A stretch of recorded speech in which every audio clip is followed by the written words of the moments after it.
I have full confidence in Catherine and William. Their judgment is sound, their loyalty unquestionable. Prince William did not whisper his warning behind a locked palace door. He delivered it where cameras were waiting, courtiers were listening, and King Charles could not escape the consequences. With Camilla only feet away, the heir demanded that his father choose between protecting his wife and protecting the crown. What followed was not merely a family argument. It was a public ultimatum that threatened to divide the monarchy at its highest level. Before we go deeper into what this really means for the royal family, make sure to subscribe so you don't miss a single update.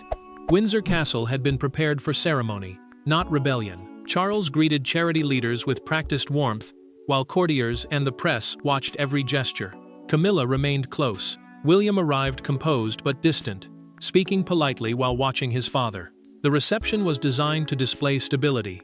Any fracture exposed there would become a national crisis. William waited until the room settled, then stepped toward the king.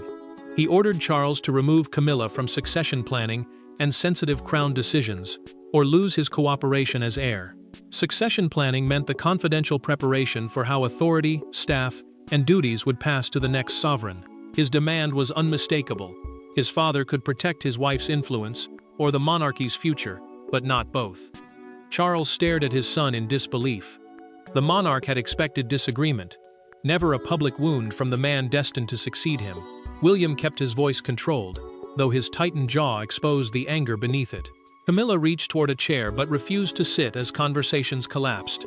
The queen consort understood that years of private suspicion had become a judgment delivered before witnesses. William placed a sealed memorandum on the table. A memorandum was a written record presenting evidence, concerns, and proposed action. Its pages detailed household appointments, access to succession briefings, and attempts by Camilla's office to shape the monarchy's future structure. Charles did not dismiss it. He looked down, requested that the cameras be moved away, and let silence answer for him. That hesitation was more damaging than fury, because it suggested the accusations could not be denied. Aides began clearing the room, yet William did not soften. He told his father this was neither revenge nor negotiation. Camilla had crossed a line weeks earlier, Charles had concealed it, and the prince could no longer forgive that silence. To understand why the future king was willing to wound his father before the world, the people standing on either side of that table must first be understood, not as symbols of monarchy, but as a husband, a wife, and a son, carrying decades of unresolved pain. Long before William issued his ultimatum, the three figures at the heart of the crisis had already been trapped inside a relationship shaped by love, loyalty, memory, and resentment. Charles saw Camilla as the woman who had endured decades beside him. William saw her influence as a danger his father refused to acknowledge. And Camilla understood that no matter how high she rose, one painful shadow would always stand between her and the heir. Charles had come to depend on her in ways few people fully understood. During years of criticism, family turmoil, and public pressure, Camilla became the person who steadied him when confidence failed. She listened when courtiers hesitated, challenged him when others stayed silent, and helped him interpret every threat gathering around the monarchy. To the king, she was more than his wife. She was the private voice he trusted when the world felt hostile. William carried a different burden. As heir, he knew he was expected to become the next sovereign, meaning the person who would one day inherit the crown and all responsibility attached to it. That duty forced him to question decisions that could weaken public trust, even when those choices came from his father. He did not see resistance as betrayal, he saw it as protection. Charles removed his glasses inside a private withdrawing room after the reception. A withdrawing room was a smaller chamber used by senior royals to speak away from public attention.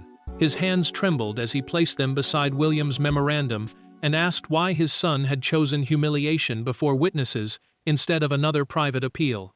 The monarch's voice remained controlled, but the pain beneath it was impossible to hide. William did not look away. He told his father that private appeals had already failed. Every warning had been softened, delayed, or ignored whenever Camilla's position was involved. The prince had spent years watching Charles defend her, even when that defense widened the distance between them.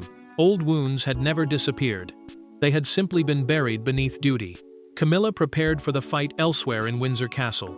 She opened a locked drawer and removed copies of correspondence between her office and senior household officials. Those letters showed that she had expected resistance and had quietly gathered material to defend her role. She was frightened, but she was not surprised. Charles had also received a warning days earlier. A senior courtier had told him through a documented briefing that William was considering a formal intervention. The king dismissed it, convinced his son would never confront him publicly. That mistake allowed the crisis to erupt. The public demand at Windsor had been years in the making, but the final fracture began during one closed rehearsal. When Camilla reached for authority, William believed she had no right to claim. Every royal rupture has a moment that later appears inevitable. The second when restraint ends and private suspicion becomes certainty. For William, that moment came during a confidential succession rehearsal at Buckingham Palace. What should have been a technical discussion about continuity became a struggle over who would control the monarchy after Charles. One sentence from Camilla changed the atmosphere. One silent response from the king changed William's loyalty. And nothing between them was ever the same again. 3 weeks before the confrontation at Windsor, Charles entered a restricted meeting with his son, his wife, the private secretary, and 2 constitutional advisors. A succession rehearsal was a confidential exercise designed to prepare the monarchy for a sovereign's temporary incapacity or an unexpected transfer of royal power. It mattered because every decision made there could determine who controlled staff, information, and public authority during the most fragile moment of a reign. William expected the discussion to remain between the monarch, the heir, and officials carrying formal responsibility. His expression changed when Camilla entered with a marked briefing folder and sat directly beside her husband. The Queen Consort had not come merely to listen. She had arrived prepared to shape what happened after Charles could no longer exercise full authority. Camilla waited until the advisors raised the possibility of a regency, an arrangement allowing another royal to perform the sovereign's duties when the monarch cannot. She then stated that her office should retain a formal consultative role in household appointments and communications after William assumed control. Her hand moved across the table, pushing forward a proposed protocol covered with handwritten amendments. William read the first page in silence. The document did not simply protect ceremonial appearances. It would allow her advisors to receive selected briefings, influence staff transitions, and shape how Charles's reign was represented after a future accession. The moment when a new monarch formally takes the throne. The prince looked directly at his father, waiting for one clear rejection. Charles lowered his eyes. He said only that every option deserved consideration. That single sentence struck harder than an argument. William heard surrender in it. He saw a father unwilling to stop his wife, even when her request entered the territory of his son's future reign. The advisors soon departed, but the tension remained behind the closed door. William asked Camilla whether she was trying to build a court within his future court. She answered that she was protecting Charles's legacy from people who had never accepted her and would erase everything they had built together. William pushed the amended protocol back without signing it. Camilla stopped the page with 2 fingers, while the king remained seated between them, unable, or unwilling, to defend either side. That evening, the future king ordered his team to compile every instance in which her office had entered succession matters. Those findings became the memorandum he would later place before his father. The rehearsal exposed the struggle, but it did not settle it. When William realized that private resistance could be absorbed and forgotten, he chose a confrontation his father would be unable to bury. Once the reception hall had been cleared, the constitutional language disappeared. There were no cheering crowds, no prepared remarks, and no ceremonial smiles. Only Charles, William, and Camilla, standing inside a smaller room with the door firmly shut. The king demanded obedience. His son demanded accountability. Then Camilla spoke, and the argument became more dangerous than a dispute over royal authority. It became a reckoning over the family's most painful history. Charles ordered them into the green drawing room, while aides waited outside. The room was used for private royal meetings away from public ceremonies, but nothing about this encounter felt controlled. He placed William's sealed memorandum on a side table and refused to open it. No written document, he insisted, could excuse the humiliation his son had created before cameras and witnesses. William stood his ground. He repeated that Camilla must be excluded from succession planning, future household appointments, and confidential discussions concerning his eventual reign. Those appointments were the senior staff positions that would shape the next sovereign's court and daily authority. Until Charles accepted those limits, the prince would withdraw from every joint strategic meeting with his father. Charles moved a chair aside with sudden force. He accused his son of punishing the woman he loved because of wounds inherited from the past. The monarch would not allow his marriage to be placed on trial by his own child, nor would he accept that decades of loyalty could be reduced to a list of accusations. William's voice broke for only a moment. Love, he answered, did not create constitutional authority. The future king had spent years avoiding a conflict that could reopen old scars, yet silence had become more dangerous than confrontation.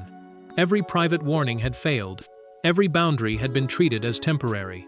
Camilla finally spoke.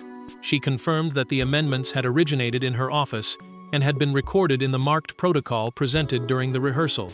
The Queen Consort argued that Charles's achievements could be erased after his reign, and that she wanted only enough influence to protect his legacy and her own place from being discarded overnight. William then revealed the details she had not expected. Notes from a documented staff meeting showed one of her aides discussing how key communications could remain under Camilla's influence after an accession, the formal moment when a new monarch takes the throne. Her face changed. She understood that the prince had seen beyond the protocol and into the private strategy behind it. William opened the memorandum to its final page. 2 prepared statements waited there, one limiting Camilla's role and preserving cooperation with the heir, the other defending her involvement and admitting a rupture with his son. Charles lifted the pen, held it over the first statement, then set it down without signing. Camilla watched his hand. William watched his face. The confrontation had reduced the crisis to a choice, yet the true power did not rest only with the man holding the pen. It rested with the people who controlled access, continuity, and the machinery surrounding the crown.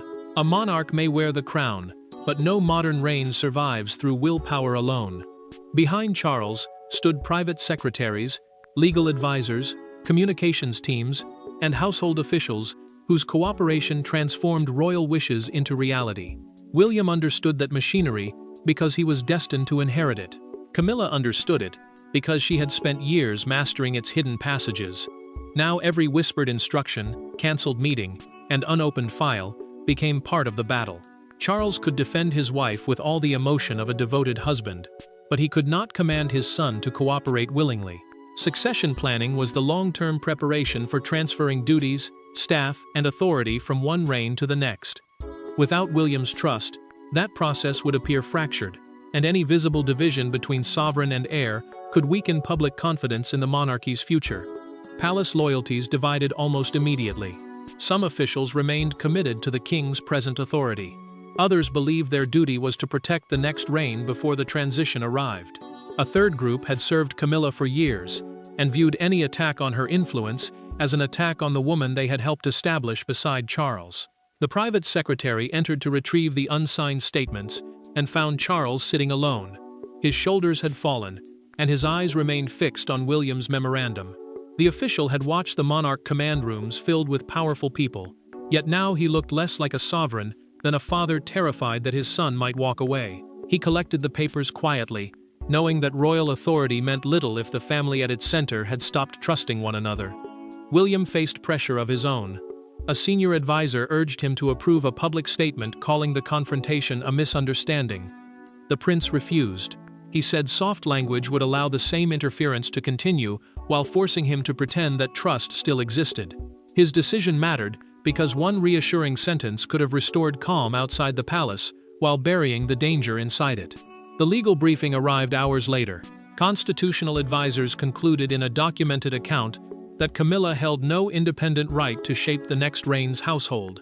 The household was the network of officials and staff supporting a working monarch.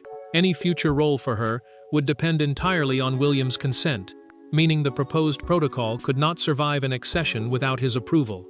Palace officials then warned Charles that defending her without limits would make the crisis look like constitutional overreach rather than a private family dispute. Public sympathy could move toward the heir if he appeared to be protecting clear institutional boundaries. Charles finally acted. He ordered Camilla's office temporarily removed from succession-related communications while he considered a permanent settlement. An aide delivered the written restriction to her private sitting room. She read the first paragraph twice, folded the page carefully, and asked whether her husband had approved it personally. When the aide answered yes, The Queen consort turned away and said nothing. The first restriction had been issued, but temporary language could not soften its meaning. Camilla had begun losing access. William had demonstrated his leverage, and Charles was about to witness the consequences inside his own household. By the following morning, the monarchy still appeared intact from the outside, but inside the palace its routines had fractured. Meetings were cancelled. Briefing folders were redirected. Staff members stopped speaking when Camilla entered corridors she had crossed confidently for years. William had forced the institution to draw a boundary, yet victory brought no relief. Charles felt deserted, Camilla felt stripped of dignity, and the future king began to understand the emotional cost of winning. Camilla's representatives disappeared from 2 scheduled planning meetings before breakfast. Documents concerning the future household were redirected to William's team, placing decisions about the next reign beyond her reach. The royal household was the network of advisors, officials, and employees who supported the sovereign's work. These changes looked administrative on paper, but inside the palace, they carried a brutal message. Her influence was being cut away piece by piece. Charles watched the public schedule fracture next. A planned appearance with his wife and son was divided into 2 separate engagements, preventing another confrontation while allowing officials to describe the change as routine. The king understood why distance was necessary. Yet he also knew the altered program would confirm that something serious had happened.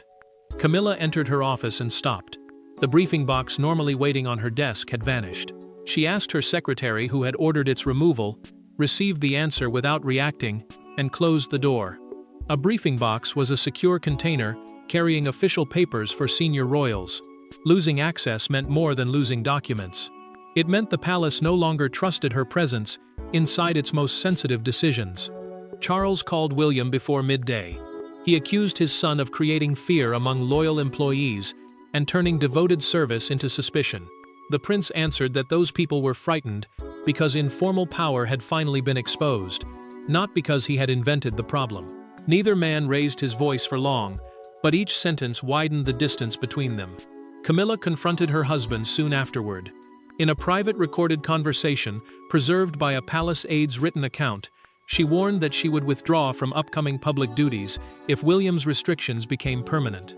The Queen consort would not stand beside Charles as a symbol of unity while being treated as a danger behind closed doors. Her threat left the monarch trapped between reversing course and losing his heir, or accepting the retreat of the woman he had spent decades defending. William felt no triumph. Catherine found him after midnight reading the memorandum again, his exhaustion replacing the certainty he had shown at Windsor. He admitted that he had expected anger, but not the feeling that he had personally dismantled what remained of his father's happiness. Catherine refused to excuse his public method. She told him that documents and ultimatums had reached their limit. William closed the folder and pressed both hands against the table as she reminded him that protecting the crown would mean little if he could no longer speak honestly to the man wearing it. The machinery of the palace had delivered William's boundary, yet only one private conversation could determine whether that boundary would save the monarchy or destroy the relationship at its center. That night, William returned to Windsor without advisors, documents, or cameras. Charles was waiting in a small library where the fire had nearly burned out. For the first time since the crisis began, neither man stood behind his royal position. The king was simply a father terrified of being abandoned. The prince was simply a son tired of carrying anger he could no longer disguise. Their conversation would determine whether the crown demanded sacrifice or reconciliation. William had asked to meet his father alone. No private secretaries entered. No notes were taken, and Camilla remained elsewhere in the castle. Private secretaries were senior officials who managed royal decisions, schedules, and official communication. Without them present, there would be no carefully written record and no institutional protection. Every word would belong only to a father and his son. William spoke first. He said he had never intended to remove Camilla from Charles's life, diminish her charitable work, or deny the loyalty she had shown during his reign. His fear was narrower, but more serious. Personal devotion had begun entering decisions that could bind the next sovereign before he had even taken the throne. The prince could accept her place beside his father. He could not accept her authority inside his future court. Charles absorbed the distinction, but the pain remained. He admitted that the public ultimatum had made him feel his son had never accepted his happiness. The monarch asked whether this struggle was truly about constitutional boundaries, or whether William was using duty to punish him for a family history neither man had ever resolved. William did not hide from the question. He acknowledged that the past shaped his distrust, and that old wounds had influenced how he saw Camilla. Yet he insisted the succession protocol, not memory alone, had forced his hand. The document would have carried her influence into his reign without consent. He then apologized for confronting Charles before witnesses. The boundary had been necessary, he said, but public pressure had been cruel. Charles finally explained what his son had not understood. Through their private conversation, the king revealed that Camilla feared becoming powerless and unwanted the moment his reign ended. Her attempt to preserve influence came from terror that the palace would erase her as soon as he was gone, not from a desire to rule through William. William offered another path. Camilla would retain her dignity, residence, security, charitable work, and a protected ceremonial role. A ceremonial role meant public appearances and honors without power over government or royal administration. She would hold no authority over succession planning, future appointments, or the management of his reign. Charles remained silent, then agreed. He would issue the decision in his own name, presenting it neither as his son's victory nor his wife's defeat, but as the necessary line between marriage and monarchy. Charles extended his hand across the space between them. William looked at it, then stepped forward and embraced him instead. The conflict had not vanished, but their relationship had survived. Father and son had found the words they could not speak before the cameras, but the monarchy still owed the public an answer, and the world was already preparing its own verdict. By dawn, the confrontation belonged no longer to Windsor, but to the country. Broadcasters replayed the moment William placed the memorandum before his father. Newspapers turned a family rupture into a national argument about loyalty, marriage, and constitutional duty. Outside the palace gates, some defended Charles's right to protect his wife, while others praised William for protecting the future. The monarchy had survived private scandals before, but rarely had Britain watched its internal boundary being drawn so openly. Buckingham Palace released its statement before the morning broadcasts ended. Camilla would continue supporting Charles through public appearances and charitable duties, but she would hold no formal role in succession planning, future household appointments, or decisions governing William's eventual reign. Succession planning was the confidential preparation for transferring royal duties and authority from one sovereign to the next. The wording protected her dignity while confirming that the future king had secured the boundary he demanded. Broadcasters called the settlement a victory for constitutional clarity, yet they questioned the damage caused by the prince's public method. Some commentators praised his courage, others called him impatient. The argument mattered because public trust depended on both present stability and confidence in the next reign, and Britain had now seen those two needs collide. Charles watched the coverage with the television muted. Images of William placing the memorandum before him repeated across the screen as the king sat exhausted and silent. The statement had protected the institution, but it had also exposed the deepest weakness inside his family. He had kept his wife beside him while admitting that his son had been right to limit her power. Camilla received the morning newspaper from an aide. The front page carried the headline, "The Crown Before the Queen," above an image of William facing Charles while she stood behind them. The Queen consort placed it face down and instructed her assistant to proceed with the day's engagement. She would not allow humiliation to become retreat. Outside Buckingham Palace, crowds gathered behind the barriers. One supporter held a handwritten sign declaring, "A king loves, an heir protects." Cameras recorded two older women arguing over the crisis, before embracing, after admitting they understood both sides. That brief moment captured the country's divided sympathy better than any formal statement. William refused to celebrate. During an engagement, a broadcaster asked whether he considered the decision a victory. The prince answered that every generation must protect the dignity of the family while preserving the responsibilities of the crown. His words made reconciliation, not conquest, the public message. Charles then arranged for all three to attend the next major royal ceremony together. Camilla stepped from the car first. William approached, offered his hand, and waited until she accepted it, before turning toward his father. The gesture was formal, restrained, and deliberate. The nation had witnessed the conflict and the compromise. Now one final moment would determine what the crisis meant, not for authority alone, but for the human cost of preserving the crown. Charles ultimately made the choice William demanded. But the truth was more complex than a husband rejecting his wife, or a king surrendering to his heir. He chose to separate Camilla's place in his heart from her place in the machinery of succession. William secured the boundary he believed the monarchy required. Camilla retained her dignity, but lost the influence she had tried to preserve. The crown survived because all three accepted a painful limit. Charles formally approved a permanent protocol excluding Camilla and her private office from succession planning, appointments for the future reign, regency discussions, and communications reserved for the sovereign and heir. A regency was the legal arrangement allowing another royal to perform the monarch's duties if the sovereign became unable to serve. The settlement closed every path through which her influence might have extended into William's reign.